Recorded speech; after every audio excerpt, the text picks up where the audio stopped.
Hi everyone, welcome back. In the previous videos, we had our physical host deployed. We managed to get ESXi installed, and we managed to get the first virtual machine created and set up as a domain controller. I think the next step is to deploy the VMware vCenter server and use it for centralized management, but also it will allow me to use a whole slew of features. Now here we have the host client, but I actually opened it up just to see that everything is here. I don't need it to deploy the vCenter. So let's actually just minimize this. Instead, what I've done is I've downloaded the vCenter ISO file, the vCSA ISO, and you could unpack it and so on. But what I would prefer to do is just right click, open with, and say Windows Explorer. That takes us to this window right here, and we can see there's lots of readmes and so on. To actually go and install it, we want to go to the vCSA UI installer folder. Now inside, you can see there's an option for Linux, there's an option for Mac and for Windows. As you probably guessed based on my screen here, I am on Windows. So I'm going to pick that and then launch the installer exe file. Minimize that.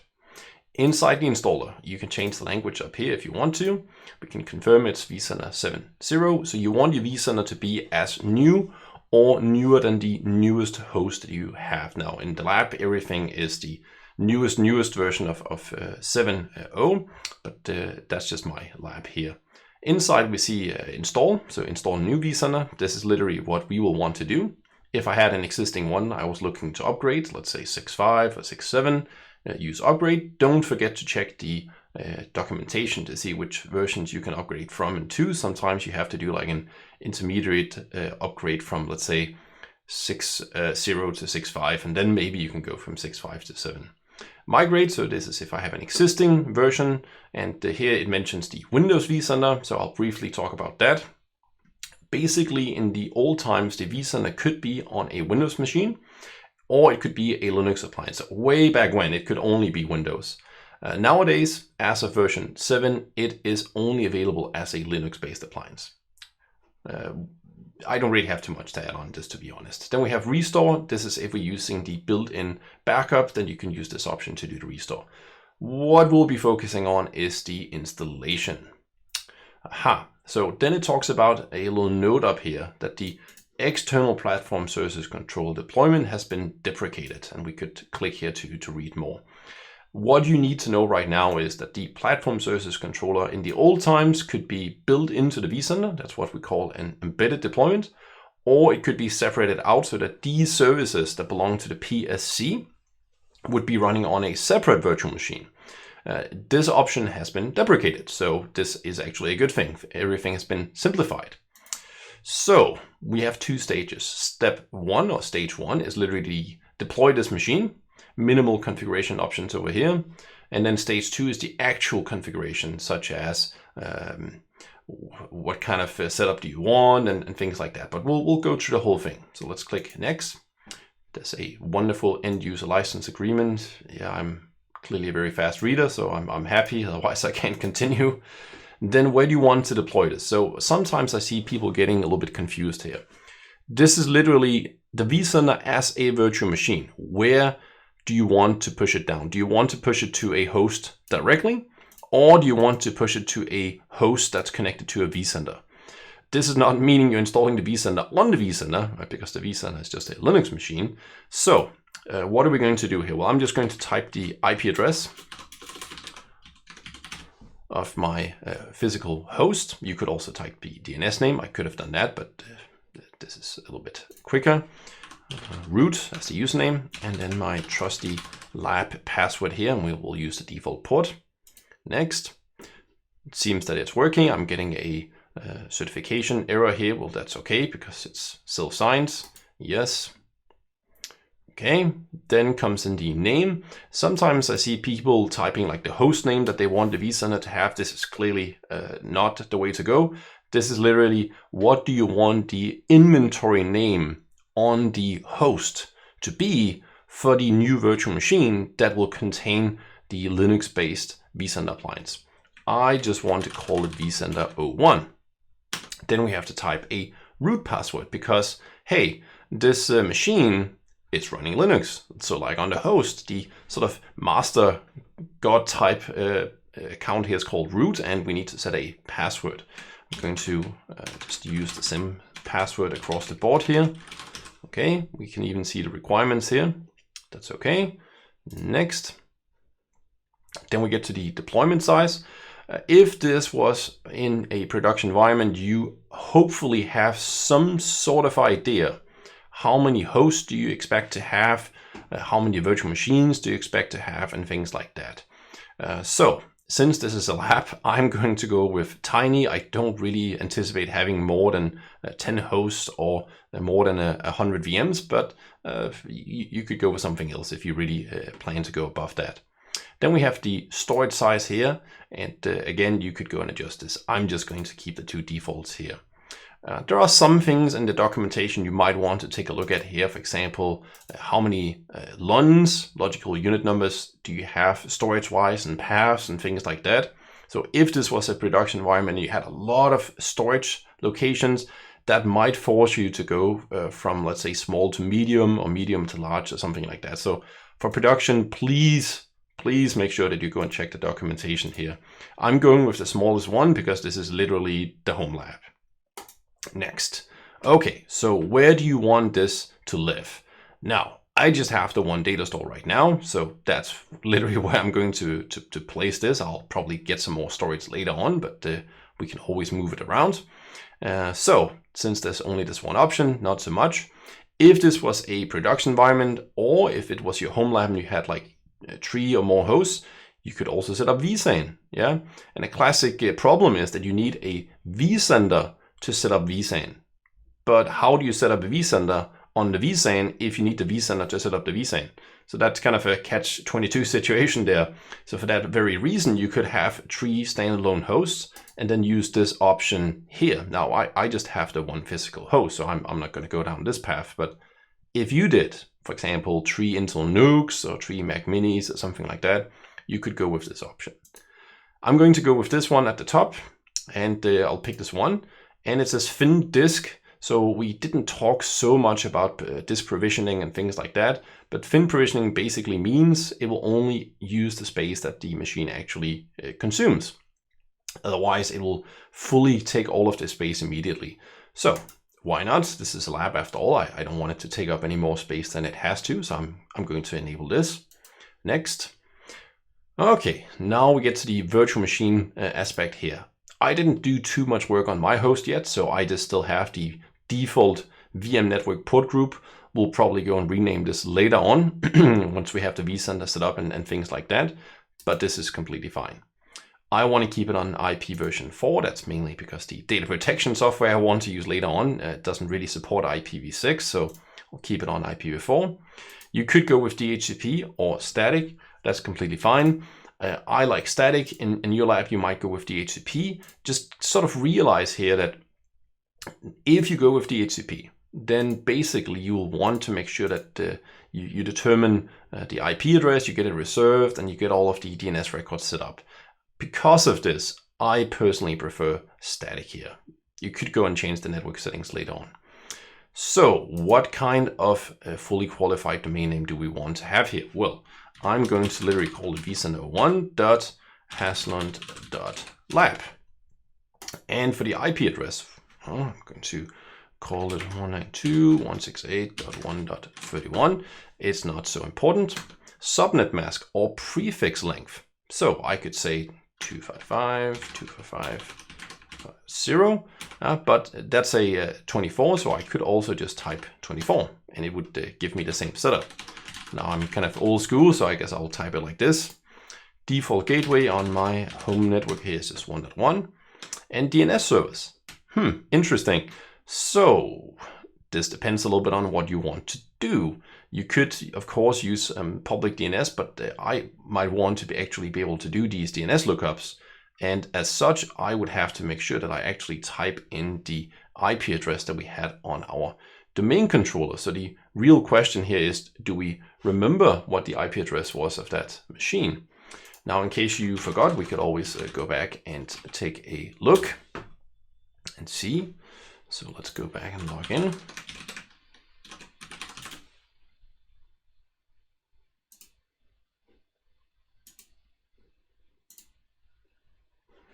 Okay, actions, guests and keys, Control and delete.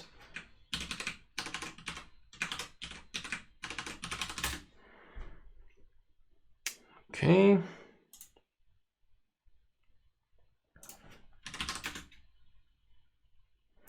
In an ideal world, you will have a little spreadsheet where you start to keep track of some of these IPs. Also just based on the fact that this way we'll not start overlapping IPs. So we gave it 1.51. Excellent. So that's literally the IP address I'm going to type in here. Later on, we might deploy a second domain controller, perhaps in a separate site or on the nested virtualization or something like that. But gonna hold on to this one here for now. We can always go and adjust it.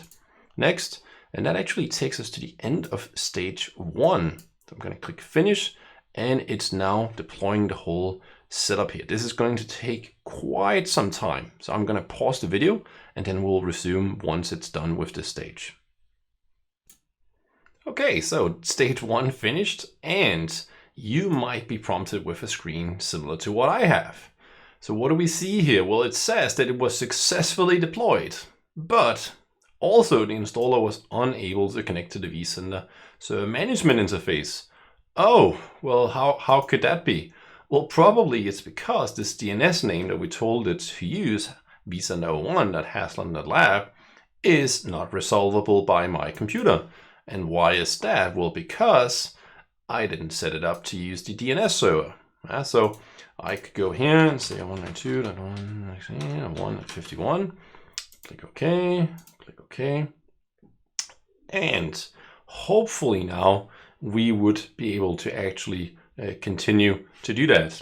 And so let's open up our browser here, 1.hasland.lab.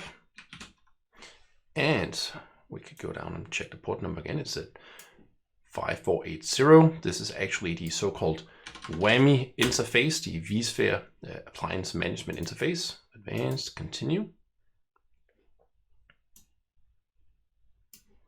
Okay, so we can see here it has successfully been installed. However, additional steps must be completed before it is available for use. Now, I just want to make one thing clear here. I didn't have DNS set up from the beginning, right? And maybe you did, maybe you didn't, I don't know. But it's not an issue that you didn't do it, right? As you saw, I just changed my computer's DNS name and now it works. The vCenter was set up correctly. So we're looking to set up the new vCenter. So we have to log in. This is with the root password that we specified in stage number 1. Log in. And you can see everything is basically going to be web-based from now on. So we completed stage 1, checkbox. Stage 2, set up the vCenter. All right, let's see how we get along here. So then we get back to the IP information here. If I wanted to change something, I could. The first part here is pretty much the same as it was, but then we scroll down and we see some more stuff. For example, time synchronization mode. Do you want to synchronize time with the host? Well, that could make sense, or with NTP servers. Well, with the host, it's basically a virtual machine, so it would be using VMware tools, or with NTP, it would be going to public NTP servers. So maybe you have a time server on your local network, maybe you don't. Some people might feel encouraged to try and use the domain controller. That's not really a good idea, because when you use NTP, you make a request that says, hey, what's the time? You'll get a timestamp back, but with a certain inaccuracy level. And the inaccuracy level from the domain controller is too high. So while the host or the vCenter and so on would get a response back, it would just discard it because the inaccuracy level is too high. So you could go to something like ntp.org. And see what we have the time servers. Time synchronization project page.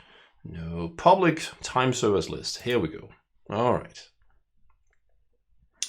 So from here, we can find different time servers. So you can browse and so on. Let's say browse. Okay, so we have some primary one, public pool time servers. Let's click on that. And you can see there's like different servers here. Right, and it's always a good idea to use at least 2 of these, but that would take you to the public servers worldwide. I'm in Europe, so why not use the European ones? Yeah, and I could click on this and see, okay, well, it suggests that I use these ones because they would be randomly picking ones then. So it's a comma separated list, so comma, yeah. Of course, I could just type this out, but it's all fine. Comma, take number 2, comma. And there we go. Now for the home lab where this is actually with internet access, this is what I would suggest. If this is a lab that you will be running completely isolated, then I would suggest that you set up the time to synchronize with the host. Okay, so for most labs, this is definitely what I would strongly recommend here. Okay, now for my lab, actually, I might decide to do something later on, but I think for now I'll keep the NCP. Then it talks about SSH access. Now, normally you would want to have SSH disabled, but it says here for vCenter, so high availability HA, and this is not to be confused with vSphere HA that you might be familiar with. We have to enable SSH access. Okay, so I will enable this because I do want to use that later on. We'll click next. In case you're wondering what is vCenter HA, it's basically a feature where we have one vCenter, but what if that vCenter, something bad happens to it, the host it's on fails, something like that, well then we could already have a second passive vCenter running, a witness vCenter running, and the active one would then go down, crash, become unavailable.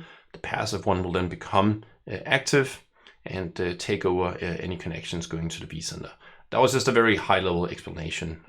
I didn't really plan to go in depth on that topic right now. All right, so this should not take too much time. And then we'll get to the single sign-on here. So I honestly would suggest just to keep the vSphere.local domain here. One word of advice here. This is a new domain name that we'll be using for authentication. It will exist exclusively on the platform services controller on this vCenter. This is not supposed to be haslund.lab, which is my Active Directory domain name. Okay, this is wrong. Yeah, so I just want to point this out. You could pick something else if you wanted to. I will keep the default vSphere.local. Then I have a default username called administrator. Yeah, and then we have to type a password. Since this is a lab, I'm going to use the same one. If this is a new vCenter that you're connecting to a already existing setup, you could pick this one here. But in this setup, it's a brand new setup, so I don't have any existing equipment. Next. Then it talks about the Customer Experience Improvement Program again. Yeah, sure, why not? Plus, we have some additional features that we get access to. You'll notice a lot of this is about vSANT, but actually also the update planner, host compatibility, vSphere health, and so on. And you just don't get access to this if you don't want to join. So I suggest that we join. Then we get a little resume here. I'm going to leave it here just for a second in case somebody wants to take a look and see what kind of settings that I use. Yeah, it should be enough time. I think you could always pause the video, hit finish. And it says you will not be able to pause, stop the install from completing once it's started. That's okay. Okay, so it's going to actually start launching. I'll close this tab up here. And this is going to take quite some time. So I'm going to pause the video while it finishes this process. Okay, so I see we've got a little note here. Problem occurred while getting the progress status. Check your connectivity session, refresh the page. So let's go ahead and refresh. Continue. See what happens. I think it's basically just done, and that's it. So let's try and see if we can log in.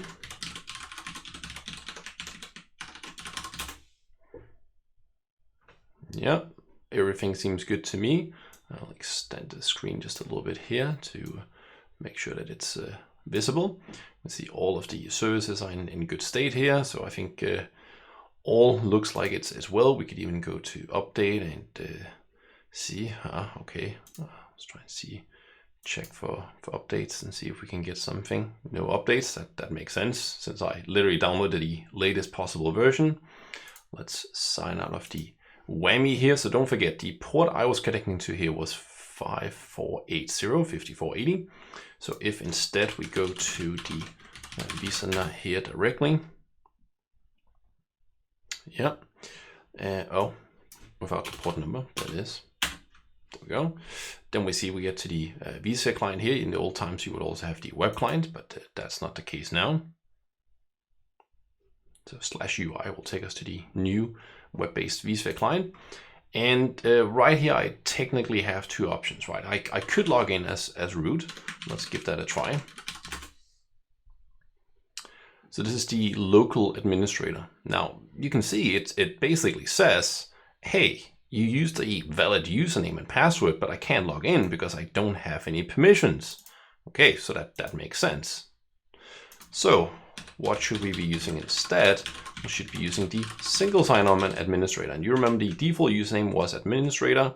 And then I used the default domain vSphere.local. So I'm going to sign with this. Okay, here we go. So signed in. And what do we see? There's some kind of service health alarm here. I think that's probably just from the restart initials. I'll just reset that. We see some warning up here, expiring licenses. Let's go to manage your licenses. Well, that's because we're using a eval license, and of course that is literally going to expire at some point in time. We could even zoom out just a little bit here, make it slightly smaller. And when exactly is this going to expire? Well, I guess it depends a little bit on how long ago was it that we installed this vCenter here. But if we pick the vCenter here, we should be able to see a little bit extra here. We can go to assets, select this, eval. Let's see if we can actually get it to show. I think it for some reason it doesn't actually show here. But that's okay. I think it's 60 days if I can remember correctly on the eval here. All right, so what we want to do is go to menu, home, and we basically have a little pane over here. I'm going to go to host and clusters. We see there's nothing inside. So the first thing we'll do is set up a new data center. And what are we going to call this? Well, I'm going to call it production. And I'm going to create a second data center that I'm going to call DR. We could also, yeah, no, I'll keep DR. Okay, so DR is something we'll use later on. I'm not going to use it right now. For production, we'll have some hosts and some clusters. So the first host we could add here, what should that be? Well, I think we called it ESX L0-01.haslund.lab. Let's see if I remember our own naming scheme correctly here. And the username was root. Password. Next. Okay, seems like we put it correctly. So it had a certificate that's going to be replaced with one from the certificate service. This is a certificate authority that's running on the vCenter itself, which is a good thing. Yes, we see the server and everything here. We even see the two virtual machines that the main controller created, the vCenter itself. Next. License, I'm going to stick with the eval. Next. Lockdown mode. So this one is quite interesting. Now in this lab, I honestly don't want to lock anything down, to be completely frank, but for production, this was definitely not a bad idea. So I'm just going to talk through these basically. The standard one is disabled. You might remember lockdown mode as well from when we installed the host and it was grayed out. So first of all, we had normal, meaning the host is accessible only through the local console, meaning the actual physical console, the direct console user interface, the so-called DCUI, or through the vCenter. So I can't remotely connect to the shell via SSH. I can't open the host client. It would not allow me to log in. Then we can say strict, so not even a DCUI service is accessible. Now, actually, with either one of these two, you could still set up some exception users. So you could have specific named people who would be able to bypass this. Because what if you accidentally powered down the vCenter and now you can't start it up? That would obviously be a sort of a problem. But I'll leave this at disabled. Where do we want the VMs to go? I'll put them in production, finish. And basically right now it's adding this host as a standalone host. It's setting up the vCenter agent to connect into the vCenter. You want to make sure you don't have any firewalls preventing that kind of traffic in case you have multiple networks. And here we go. Now, what would be some of the next steps was to potentially put this in a cluster, but I just have the one host, so I honestly don't really need a cluster. But later on, I'll go and set up some nested hosts, meaning virtual ESXi hosts that will be running on this machine here. And I guess we could create a cluster here. We could call it layer 0 physical, and just not set anything up. Click OK. And we could even drag this into this cluster here, right? Because that means later on I could set up a cluster and call it layer 1, meaning it's running on top of the physical box in layer 0. This is just sort of giving us some nice setup here. But that's all good. We see we get some warnings down here. Not configured host, time synchronization. Maybe not a bad thing to go and get set up. Okay, so why is that? Well, that's because we didn't set up any time synchronization on the host. So why don't we go and set that up? And then I think we'll be at the end of this video here. So we want to go to the host, go to configure, go down here, and we'll find the time configuration. It's right here. And we see, okay, manual is active. Okay, network time protocol, that's a good thing. And if you remember, we had that NTP pool service. In case we forgot, let's go to the support. I think it was support.ntp.org pool service. And I was in Europe, so I'm using that again. And of course, it would literally make sense to make sure that they all have the same, right? And as always, we had a comma here. Drop these over here.